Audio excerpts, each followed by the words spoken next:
এমি মার্তিনেজে ভর করে সেমিফাইনালে আর্জেন্টিনা। লিওনেল মেসি এসেছিলেন দলের হয়ে প্রথম পেনাল্টি নিতে।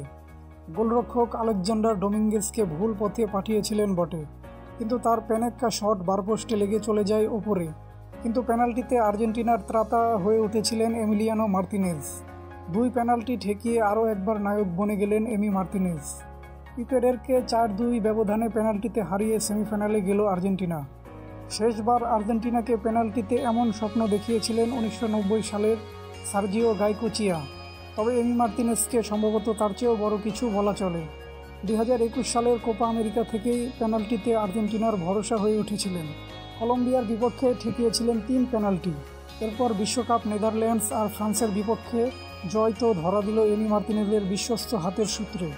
2024 সালের কোপা আমেরিকাতেও বদলালো না সেই চিত্র। ইকুয়েডরের বিপক্ষে ম্যাচ শেষ সময়ে গোল হজম করে বিপাকেই পড়েছিল টিম আর্জেন্টিনা। লিওনেল মেসির শট মিস হলে তাতে সংশয় বেড়ে যায় আরও খানিকটা, কিন্তু এমি মার্তিনেজ ঠেকালেন আনহেল মেনা আর এলান মিন্দার শট। আর্জেন্টিনা গোল করলো পরের 4 শটেই। ইকুয়েডরকে সেখানেই হারালো আর্জেন্টাইনরা। তাতেই আর্জেন্টিনা চলে যায় সেমিফাইনালে। পুরো ম্যাচে আর্জেন্টিনাকে ভুগতে হয়েছিল ইকুয়েডরের ঝটিকা আক্রমণের সামনে। প্রথমার্ধে একাধিকবার দল বিপদের মাঝে পড়লেও লিসান্দ্রো মার্তিনেজের গোলে স্বস্তির এক লিড পেয়ে যায় তারা। কিন্তু দ্বিতীয়ার্ধের একেবারে শেষে এসে গোল হজম করতেই হলো আর্জেন্টাইনদের। পুরো ম্যাচেই ইকুয়েডরের লং বলের সামনে বিপাকে পড়েছিল আর্জেন্টিনা। শেষ পর্যন্ত বিপদটাও হলো সেখানেই। হিউস্টনে আর্জেন্টিনার সমর্থকরা যখনই জয়ের জন্য প্রস্তুতি নিচ্ছেন, তখনই যেন এলো ধাক্কা।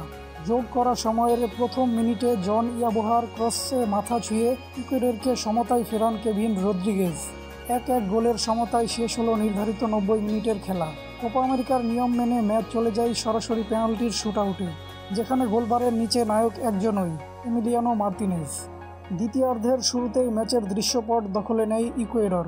এ সময়ে দৃশ্যতে এগিয়ে ছিল ইকুয়েডর।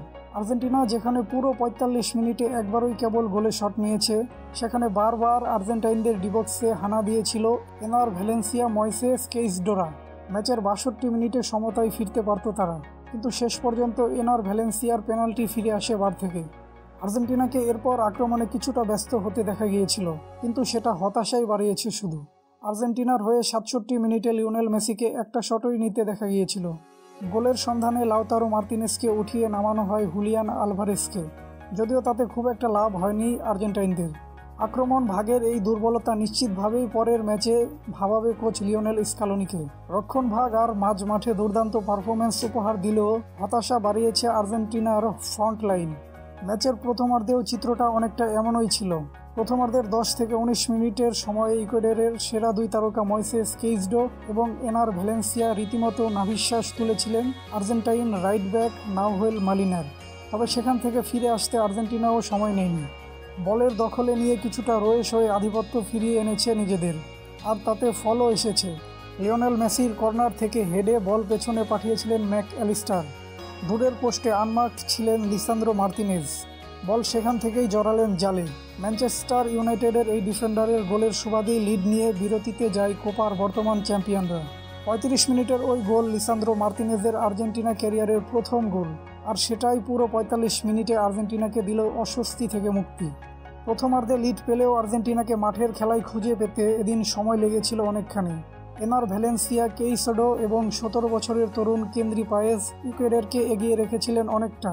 29 মিনিটের আগ পর্যন্ত ইকুয়েডরের 3 বিগ চান্সের বিপরীতে গোলে কোনো বড় রকমের সুযোগ তৈরি করা হয়নি আর্জেন্টিনার। এমনকি ম্যাচে তাদের প্রথম জুৎসই আক্রমণের দেখা মিলেছিল 26 মিনিটে এসে। এরপর গোল পেলেও দ্বিতীয়ার্ধে আরও একবার ভুলে যাওয়ার মতো ফুটবল ছিল আর্জেন্টিনার। তারপরে গোলবারের বিশ্বস্ত প্রহরী এমি মার্তিনেজ দলকে টেনে তুললেন সেমিফাইনালে। আগামীকাল ভেনেজুয়েলা এবং কানাডা ম্যাচের বিজয়ী দলকে শেষ 4-এ মোকাবেলা করবে আর্জেন্টিনা।